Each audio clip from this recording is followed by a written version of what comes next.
합니다. 우리가 기쁨으로 주님을 찬양하게 하셔서 감사하고 또 이 수요일에 예배의 자리로 우리를 불러주시는 은혜에 감사드립니다.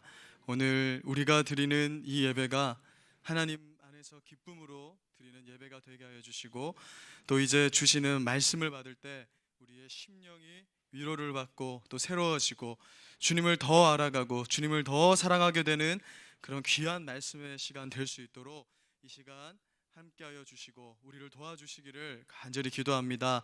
우리의 모든 예배 가운데 함께하시고 또 흠양하시는 주님 감사드리며 예수님 이름으로 기도드립니다.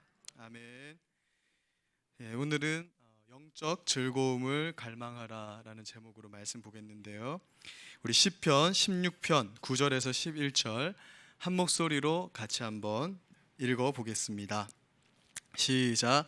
이러므로 나의 마음이 기쁘고 나의 영도 즐거워하며 내 육체도 안전히 살리니 이는 주께서 내 영혼을 수월에 버리지 아니하시며 주의 거룩한 자를 멸망시키지 않으실 것임이니이다.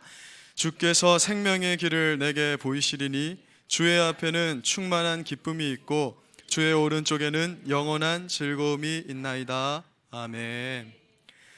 우리 말씀을 시작하면서요, 옆에 있는 분들에게 좀 무례한 질문일 수 있는데 이렇게 한번 질문해 보겠습니다. 당신의 신앙생활에 기쁨이 있습니까? 이렇게 한번 질문해 보겠습니다. 시작. 네, 어떠신지. 앞서 우리가 이렇게 하나님께 올려드린 이 찬양 가운데 기쁨이 있으셨는지 모르겠어요. 또 지금 드리고 있는 이 예배 자체가 나에게 지금 기쁨이 되는지, 그리고 나의 모든 신앙생활에서 기쁨이 있는지, 오늘은 이러한 문제의식을 가지고 하나님 안에서 누리는 그 참된 기쁨에 대해서 말씀을 나눠보고자 합니다. 웨스트민스터 신앙고백 소요리 문답 제1항 아주 유명한 그 항목인데요, 다음과 같이 우리의 신앙에 대해서 질문하고 있습니다. 제가 질문을 읽으면 성도님들이 답변을 읽어주시면 감사하겠습니다. 제가 질문하면 답을 읽어주세요. 우리 인생의 가장 첫 번째 되는 목적이 무엇입니까?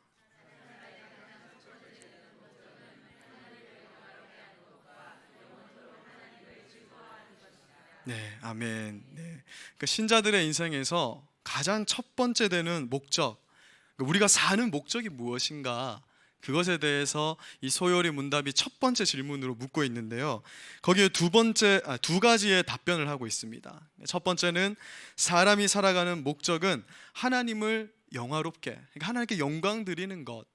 둘째는 영원토록 하나님을 즐거워하는 것이라고 말하고 있어요. 이에 대해서 존 파이퍼 목사님이라는 분이 계세요. 아마 아시는 분은 아실 텐데, 이분이 기독교 실학주의자입니다. 그러니까 기독교는 기쁨이 있어야 된다 이렇게 주장하시는 분인데, 이 존 파이퍼 목사님이 이렇게 말씀하셨어요. 사실 소요리 문답이 우리에게 말하고자 하는 답은 하나다 이렇게 말합니다. 무슨 말이냐 하면, 하나님을 영화롭게 하는 것은 우리가 하나님을 즐거워하는 것과 서로 동떨어져서 생각할 수 없다라는 그런 의미를 담고 있는 항목이라고 말하고 있는 것입니다. 다시 말해서 하나님을 우리가 영화롭게 하는 것에 인간의 기쁨이 있고, 또 인간이 기뻐할 때 하나님이 영광을 받으신다, 그런 의미가 되는 것이에요. 그래서 존 파이퍼 목사님은 이렇게 말합니다. 우리가 하나님을 즐거워하는 것이 바로 하나님의 영광을 드러내는 것입니다. 즉, 우리가 신앙생활을 즐겁게 하고 또 기쁘게 하면 그것이 하나님께 영광이 된다라는 거예요. 반대로 즐거움이 없는 모든 신앙의 행위는 하나님의 영광을 드러낼 수 없고 하나님의 영광을 해칠 수 있다, 이렇게 말하는 것입니다. 성경이 하나님과 우리의 관계를 아버지와 자녀의 관계로 묘사하잖아요. 이것은 참으로 참 신비한 일이고 감사한 일입니다. 우리가 살아가면서 부모 자식 간의 관계를 통해서 하나님 아버지의 우리를 향한 그 마음이 어떠한지를 제법 경험적으로 이해하고 헤아려 볼 수 있게 하나님 그렇게 우리를 창조하신 것 같아요. 부모와 자녀의 관계는요, 이 세상에서 가장 독특한 관계라고 할 수 있습니다. 이 관계에서는 거의 손익에 대한 계산이 없는 거예요. 잘 살펴보면 부모님이 기뻐하는 게 거의 나이가 드시면 드실수록 어디에 맞춰지냐면 자녀의 기쁨에 맞춰지는 걸 보게 됩니다. 우리 차영 집사님 아버님, 제가 예전에 한번 병문안 갔었는데요, 이분의 자랑은 손자 사무엘이 서울에서 공부하는 거, 이런 것들로 맞춰져 있는 거예요. 자녀가 공부를 열심히 해서 좋은 성적을 얻고 착하고 성실하게 자라서 사람들로부터 인정받을 때 사실 그것은 자녀한테 좋은 거잖아요. 그리고 자녀가 기쁜 것인데 놀랍게도 그 자녀의 기쁨이 곧 누구의 기쁨이 되냐면 부모의 기쁨이 되고, 자녀의 기쁨이 부모의 영광이 되는 것을 보게 되는 것입니다. 그런데 우리 하나님 아버지께서도 그와 같이 당신의 자녀들이 기뻐할 때 당신에게도 기쁨이 되고, 당신의 자녀들이 기쁨으로 살아갈 때 그 기쁨의 삶이 나를 영광스럽게 하는 것이다, 이렇게 말씀하고 있는 거예요. 이것이 바로 소요리 문답 1항의 핵심 내용입니다. 우리 한국교회 신자들에게 있는 그 잘못된 신앙 관행 중에 하나가 뭐냐면요, 신앙생활은 경건하고 거룩한 것이어서 좀 즐거움과는 거리가 먼 것이다, 이런 관념들이 좀 있습니다. 특히 장로교회 이런 것들이 좀 있어요. 우리 교회는 이 부분에서 상당히 자유롭지만 사실 전통적인 한국 교회는 하나님의 영광을 드러내기 위해서 열심히 일하고 열심히 섬기고 열심히 봉사하는데, 또 한편으로는 사람이 여러 가지 경로를 통해서 누리게 되는 기쁨을 악한 것으로 여기는 그런 경향성들이 있다라는 거예요. 그리고 이 부분에 대해서 많은 학자들이 왜 그런가 이렇게 생각해 보니까 한국 사회가 가진 특유의 선비 문화 때문이다. 조선시대 때 기독교가 처음 들어왔을 때 그 어떤 양반 문화, 선비 문화, 그게 하나님을 잘 섬기는 것이다. 하나님을 섬기는데 기쁨은 좀 절제하고 좀 경건하면서도 뭔가 점잖게 하는 것, 그게 신앙이다, 이런 것이 자리 잡혀 있는 것이 아니겠는가, 그렇게 추측하기도 합니다. 그러나 사실 성경에는 즐거움, 기쁨, 희락, 이런 단어가 얼마나 많이 소개되고 있는지 몰라요. 오늘 본문 말씀인 시편 16편 11절에서도 보면 다윗은 하나님 앞에 무엇이 있다라고 말하죠? 한 장 넘겨주세요. 충만한 기쁨이 있다. 또 하나님 안에 뭐가 있다면 영원한 즐거움이 있다라고 말하고 있습니다. 또 시편 43편 5절에서는요, 시편 저자가 하나님을 나의 큰 기쁨의 하나님이다, 하나님 자체가 내게 기쁨이 됩니다, 이렇게 묘사하고 있습니다. 즉 기쁨이라는 것은 뭐냐면 우리 신앙생활에서 절대 없어서는 안 될 요소라는 거예요. 기쁨이 없이 하나님을 제대로 예배할 수 없고 하나님을 영화롭게 할 수도 없다라고 말하는 것입니다. 왜냐하면 우리가 하나님과 온전히 교제하고 있다면 그 생활에 하나님으로 인한 기쁨이 반드시 있을 수밖에 없는 것이라고 말하고 있기 때문이에요. 우리가 만약에 신앙생활을 하는데 기쁨이 없다면 내가 지금 하나님과 제대로 교제하지 않고 있다라는 의미가 또 되는 것입니다. 그런 의미에서 존 파이퍼 목사님은 우리가 하나님을 예배할 때, 또한 하나님과 관계하면서 우리가 삶을 살아갈 때 이 기쁨이라는 감정이 있어야 한다. 이건 숨겨져서는 안 되는 것이라고 말하는 거예요. 이 감정은 너무나 소중한 것이다. 오늘 이렇게 말씀을 들을 때 좀 피곤하고 졸릴 수도 있지만 이것 자체가 기쁨이 있어야 되는 거예요. 제가 이 자리에 말씀을 섬길 때 정말 두렵고 떨리거든요. 아직까지 늘 이거 어떻게, 오늘 같은 이런 말씀은 내가 참 기쁘게 못 살면서 일하는 게 쉽지 않은데요, 그런데 이것 자체가 그냥 하나님에 대한 감사와 기쁨이 있어야 된다는 거예요. 그 감정이 너무나 소중해서 우리가 그 감정을 하나님 앞에 마음껏 표출할 수 있어야 된다. 예배의 시간에, 찬양의 시간에, 기도의 시간에 그 기쁨이 막 터져 나와야 된다. 존 파이퍼 목사님이 그렇게 얘기를 하거든요.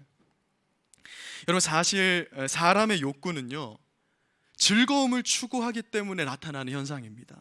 우리가 뭔가를 원하는 것은 즐겁기 위해서예요. 음식을 먹고 싶은 욕구, 일을 하고 싶은 욕구, 또 사람 간에 서로 사귐을 가지고자 하는 욕구, 이런 욕구들은 모두 그 결과가 즐거움을 가지고 오는 것이잖아요. 그래서 사람들이 추구하는 것입니다. 뭔가 욕구를 가지는데 그 뒤가 고통이고 어려움이고 절망이라면 그걸 추구하지 않겠죠. 사람은 그 추구하는 목적이 즐거움이 있다라는 거예요.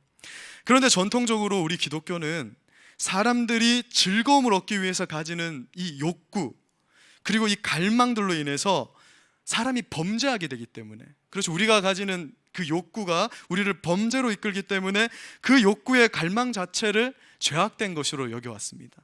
그래서 막 수도원도 생기고 금욕주의 이런 거 기독교 안에 이런 게 있거든요. 역사상에 지금도 그런 것을 중시하는 경향성들이 있는 교회들이 있어요.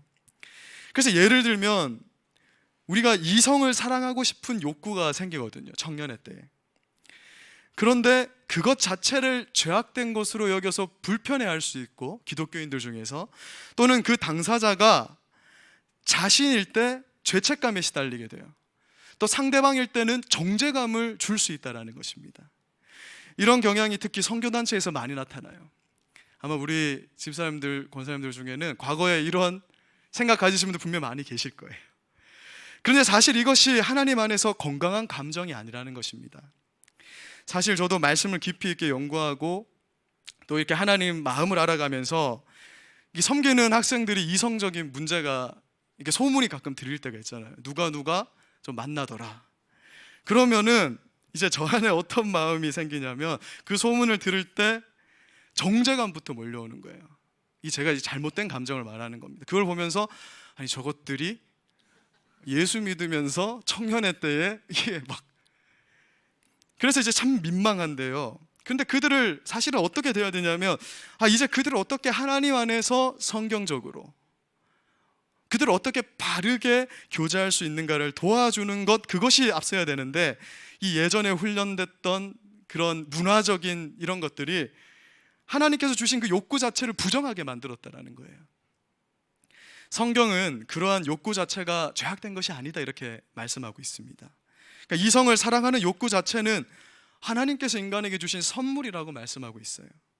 이성을 사랑하고자 하는 욕구 자체가 없으면 사람들이 어떻게 연애를 하고 결혼을 하고 생육하고 번성할 수 있겠습니까? 그런데 창세기 1장 28절 이렇게 말씀하시잖아요. 우리 28절 말씀 같이 한번 읽어보겠습니다. 시작.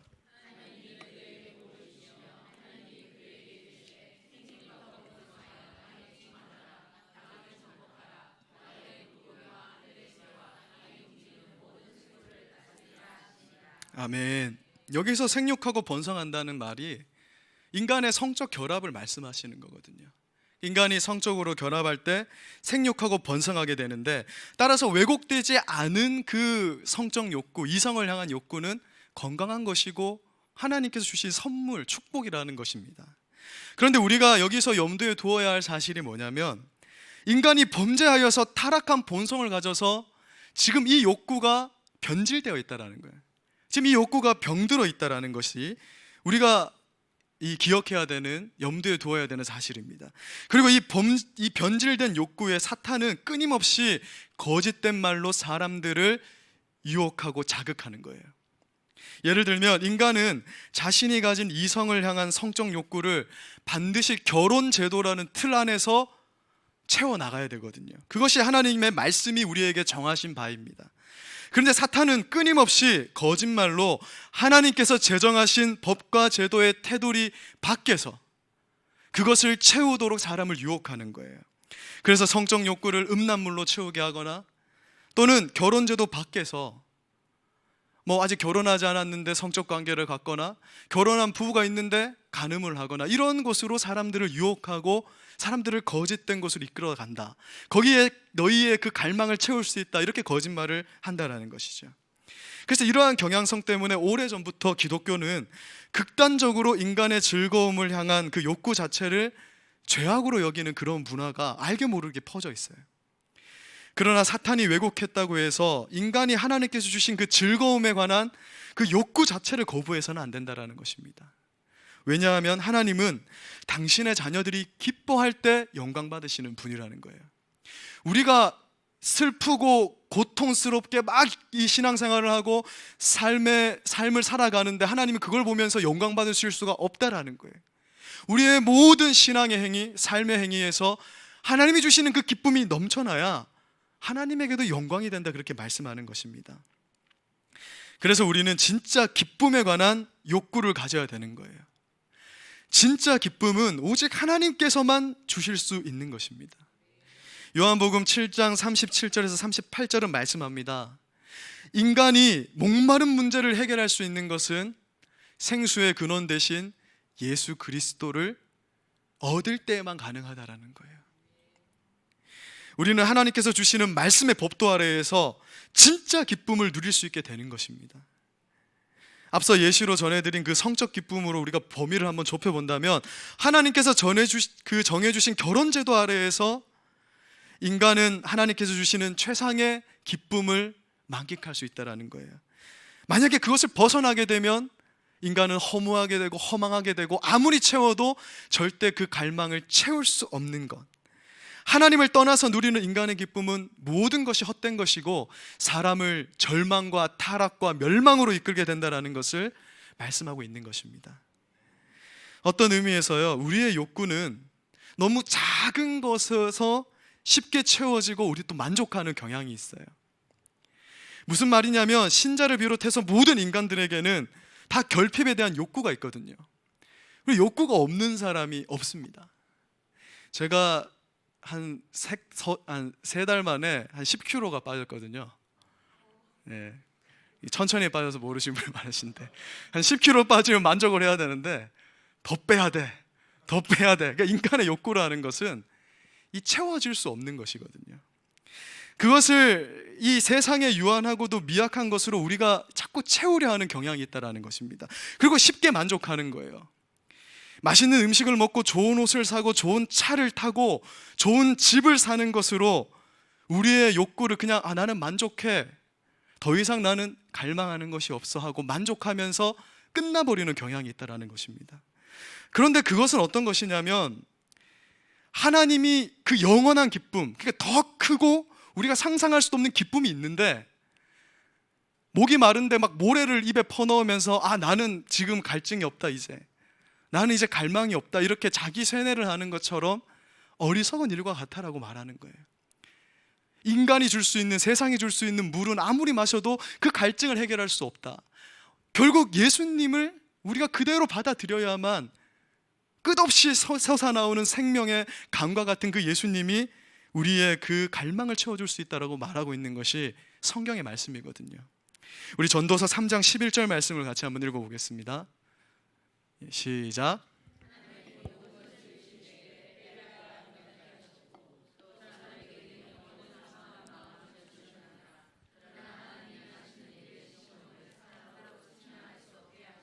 아멘. 하나님께서 모든 것을 지을 때 사람에게는 특별한 마음을 하나 주십니다. 그게 뭐냐면 영원을 사모하는 마음이라는 거예요. 영원한 것을 사모하게 한다. 이 땅의 다른 동식물들은 영원성이 없기 때문에 그냥 주어지는 것으로 만족할 수 있지만, 예를 들면 강아지는 그냥 사료 주다가 닭고기 주고 좀 소고기 주고 이러면 만족하는 거예요. 그러나 인간은 영원을 사모하는 마음을 하나님께서 주셨기 때문에 세상에 유한한 것으로 아무리 채우려고 해봤자 절대 채울 수 없는 존재로 창조됐다라는 것입니다. 그래서 아무리 내가 세상의 것으로 채우려고 해도, 물질적으로, 명예욕으로, 인간이 줄 수 있는 그 모든 것으로 채워보려고 하지만, 인간은 끝없이 갈증나고 갈망하고 그 욕구를 채울 수 없는 존재로 아예 창조되었다. 인간의 목마름의 원인이 바로 하나님의 창조 원리에 있다, 이렇게 말씀하고 있는 것이 전도서 말씀입니다. 그러므로 우리는 하나님의 영원한 것을 사모해야 되는 거예요. 다른 말로 하면 예수 그리스도, 그분 자체를 사모하고 그분을 갈망해야 되는 것입니다. 세상에 주는 작은 만족들, 예를 들어서 집을 사고 땅을 사고 냉장고를 채워 넣는 것으로 거기에 만족하고 그쳐서는 안 되는 존재가 바로 그리스도인이라고 말하는 거예요. 그리스도인은 이 세상의 거 물론 채우고 살아야 되지만 거기서 끝나는 존재가 아니다. 영원을 갈망하는 존재라는 거예요. 더 큰 갈망으로 나아가야 된다. 그래서 그 갈망을 어디서 채워야 되냐면 예배를 통해서 하나님과 교제하면서 이웃을 사랑하면서 채워나가야 된다. 그것이 인간의 목적이고 인간의 창조된 본래 모습이라고 말하는 거예요. 우리가 본받을 만한 그 믿음의 선배들이 있잖아요. 성경에, 또 우리 초대교회에. 그러한 선배들은 어떠한 삶을 살았습니까? 북한이나 중국, 이슬람 국가에서는 현재에도 믿음을 지키려면 이러한 일들이 벌어지는데요, 그들은 예수 때문에 집이 불타고 교회가 무너지고 자신들이 모아놓은 모든 재물을 다 빼앗겨도 그들은 기뻐했다라는 거예요. 그들은 예수 때문에, 예수를 믿기 때문에 그들이 가진 모든 그런 자신의 욕구들을 채우기 위해서 쌓아두었던 것을 잃어버려도 그들은 기뻐하였다라고 기록하고 있는 것입니다. 그들은 다 세상의 것들은 배설물과 같이 여겼어요. 가지고 살다가 정말 예수를 위해서 내려놓을 때는 그들은 기뻐하면서 내려놓았다, 그렇게 말씀합니다. 그들이 어떻게 그런 삶을 살 수 있었냐면, 그들이 간절히 바라고 소망하는 것은 오직 예수 그리스도였기 때문이에요. 영원성을 가진 그 기쁨, 세상에 줄 수 없는 그 기쁨을 소유하고 있었기 때문에 그들은 잠시 세상에서 누리며 살아갈 그런 세상의 유익들은 모두 배설물과 같이 쉽게 버릴 수 있었다라고 말하고 있는 것입니다. 믿음의 선배들과 같이 우리는 좀 더 근원적이고 또 강력한 그 영혼의 희락을 추구할 수 있어야 한다라는 것입니다. 마태복음 13장 44절을 보면요, 예수님이 감추인 보화 비유를 말씀합니다. 그러면서 신자들에게 다음과 같이 말씀하세요. 천국의 영원한 것을 소유하기 위해서는 이 땅에 있는 것은 어떻게 해야 된다고 말하죠? 팔 수 있어야 된다. 그런 것들은 다 버릴 수 있어야 천국의 영원한 것을 소유할 수 있는 거야. 천국을 소유하기 위해서는 집과 차와 냉장고는 다 사라져도 기뻐하면서 어떻게 하고 있지? 이 사람은 기뻐하면서 돌아가는 거예요. 왜? 나는 진짜 근원적인 것, 진짜 영원한 것, 나에게 진짜 기쁨을 줄 수 있는 걸 찾았기 때문에 그 천국을 소유한 자들은 이 세상의 것 기꺼이 다 팔아도 무엇이 있다라는 거예요? 기쁨이 있다라고 말하고 있는 것이에요. 여러분, 이것이 바로 그리스도인이 가진 참된 기쁨의 정체라는 것입니다. 하나님은 당신의 자녀들에게 이렇게 명령합니다. 우리 시편 37편 4절을 읽어보겠습니다. 시작.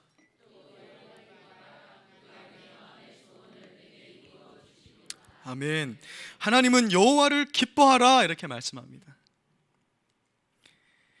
우리는 하나님을 사랑하는 데에서 기쁨을 찾아야 되는 거예요. 지금 4절에서 말씀하고 있는 바와 같이 우리는 하나님 안에서 지금 기쁨을 누려야 됩니다. 그냥 하나님이라는 존재 자체로 지금 기뻐야 되는 거예요. 우리가 앞서 찬양을 할 때 내가 이렇게 생각하면 안 되는 거예요. 찬양을 해서 내 마음의 기쁨을 좀 채워야겠다. 내가 오늘 하루 동안 참 수고하고 왔는데 좀 찬양 집사님 좀 기쁜 찬양 좀 해라. 내가 그래서 오늘 기쁨을 누려야겠다가 아닙니다. 이미 나를 이곳에 불러주신 그 하나님으로 인해서 기뻐서 기쁨을 가지고 예배하는 거예요. 저도 잘 안 되는 건데 우리가 그렇게 성숙한 신앙으로 나아가야 된다는 거예요.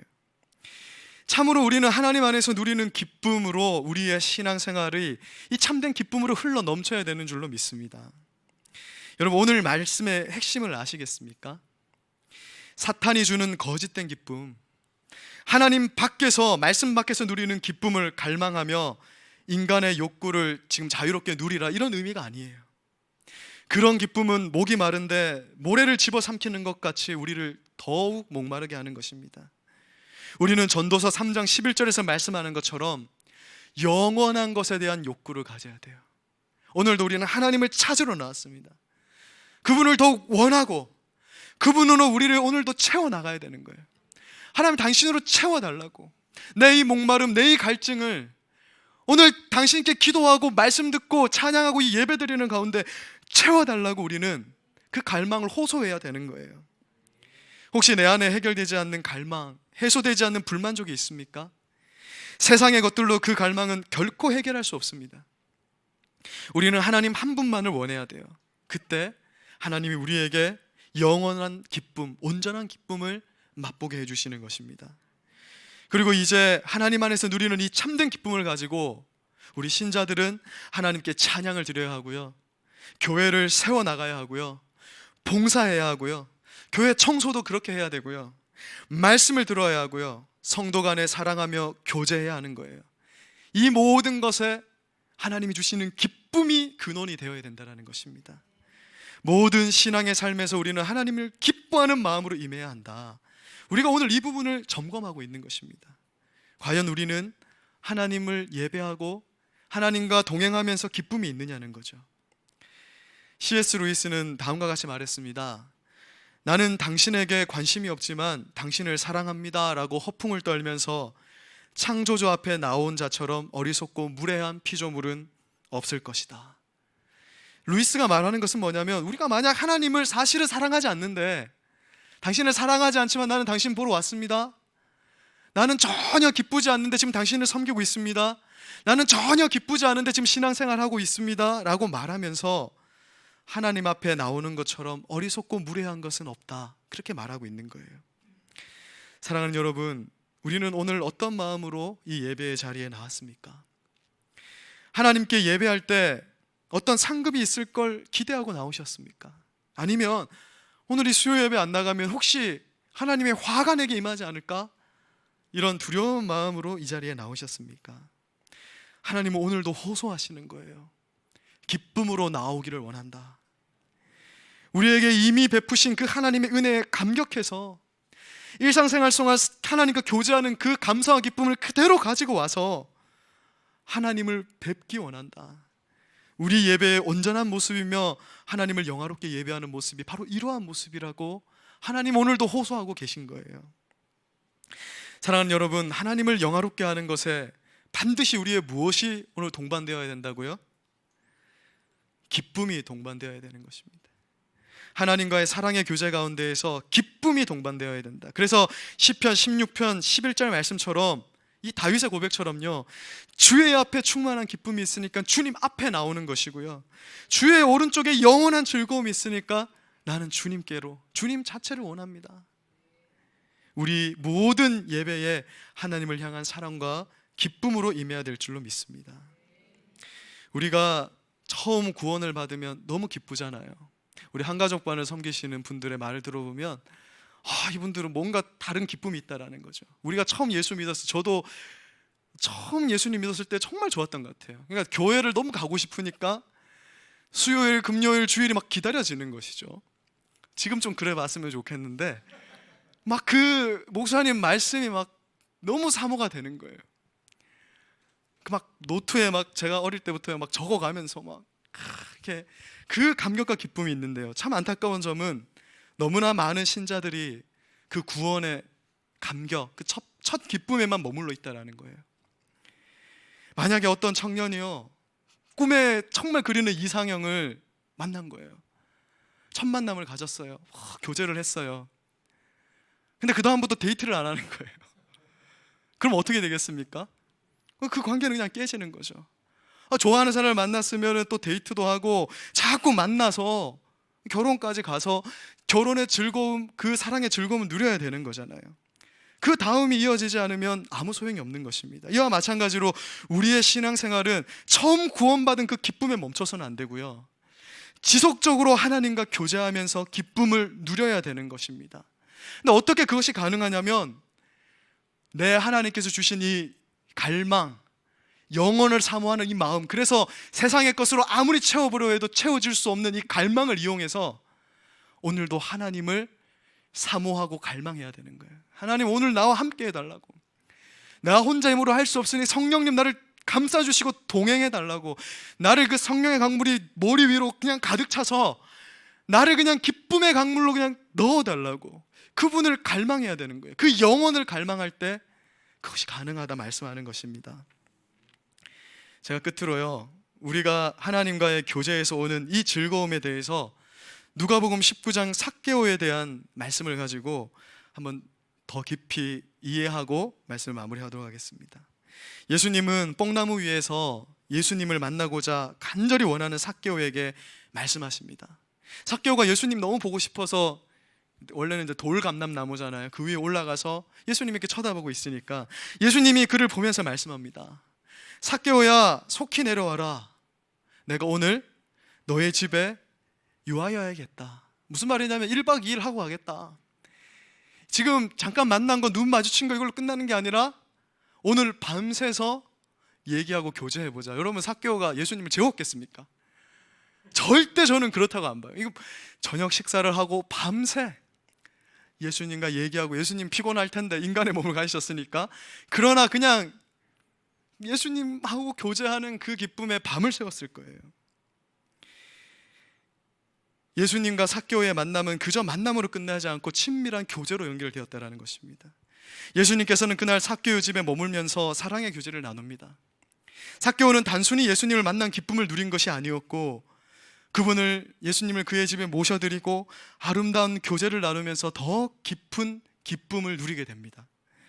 그리고 이 예수님과의 사랑의 교제에서 오는 즐거움은요, 삭개오가 그동안 물질을 모으면서, 돈을 모으면서 누렸던 기쁨을 압도해 버리는 거예요.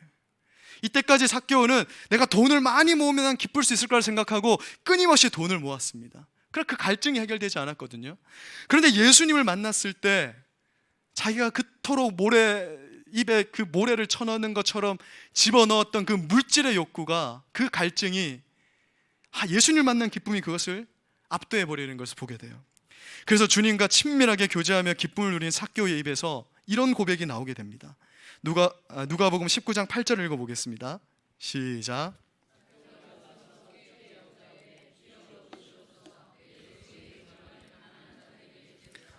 만약 누구의 것을 속여 빼앗은 일이 있으면 내 갑절이나 갚겠나이다.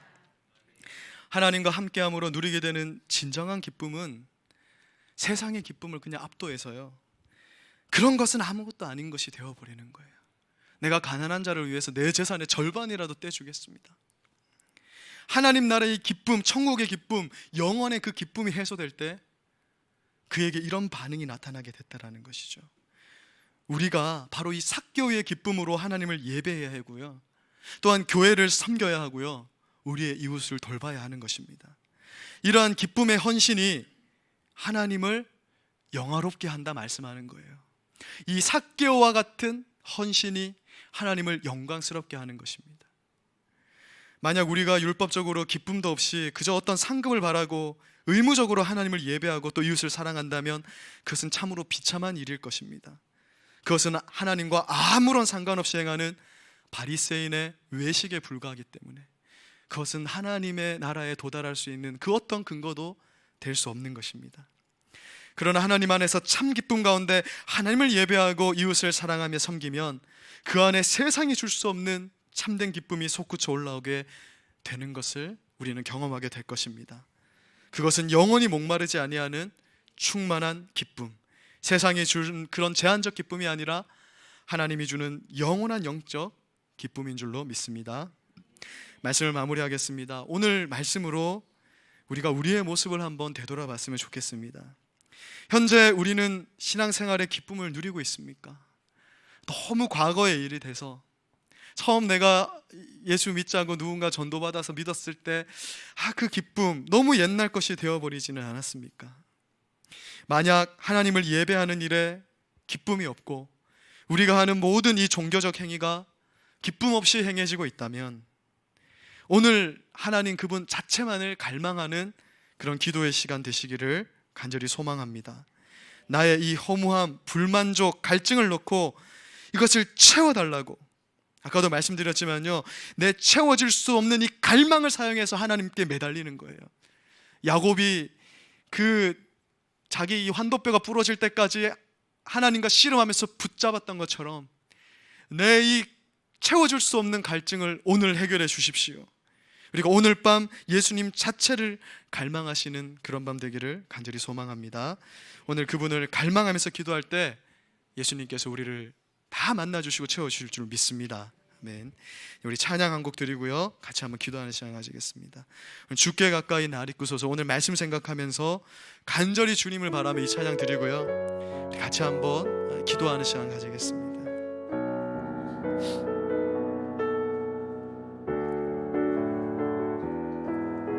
우리 주께 가까이 날 이끄소서. 주께 가까이 날 이끄소서. 간절히 주님만을 원합니다. 채워주소서. 주의 사랑을 진정한 찬양 드릴 수 있도록 한 번 더 주께 가까이, 주께 가까이 날 이끄소서. 간절히 주님만을 원합니다. 채워주소서. 주의 사랑을 진정한 찬양 드릴 수 있도록 목마른 나의 영혼 주를 부르니 나의 맘 만져 주소서. 주님만을 원합니다. 더 원합니다. 나의 맘 만져 주소. 목마른 나의 영혼, 목마른 나의 영혼 주를 부르니 나의 맘 만져 주소서. 주님만을 원합니다. 더 원합니다. 나의 맘 만져. 우리 한 번 더 마지막으로 목마른 나의 영혼, 목마른 나의 영혼 주를 부르니 나의 맘 만져 주소서. 주님만을 원합니다. 더 원합니다. 나의 맘 만져 주소서. 우리 한번 같이 기도하겠습니다. 오늘은요